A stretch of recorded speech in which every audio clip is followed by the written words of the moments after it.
আসসালামু আলাইকুম।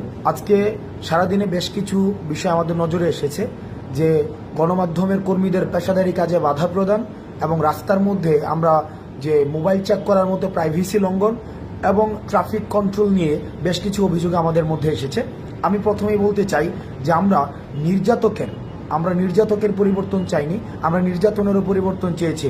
আমরা যেই আমাদের মধ্যে এতদিন আমাদের দেশে যে বিদ্যমান যে সমস্যাগুলো ছিল, এই সমস্যাগুলো যারা সৃষ্টি করত, আমরা তাদের পরিবর্তন শুধুই চাইনি, বরং সমস্যাগুলোর পরিবর্তন চেয়েছি।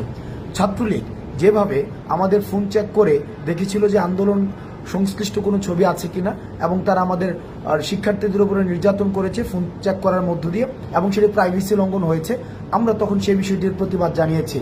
কিন্তু আজকে আমরা দেখেছি যারা বৈষম্য বিরোধী ছাত্র আন্দোলনের পরিচয় দিয়ে তারা বিভিন্ন মোড়ে এই যে ফোন চেক করে মানুষের প্রাইভেসি লঙ্ঘন করেছে, যেটিকে আমরা অত্যন্ত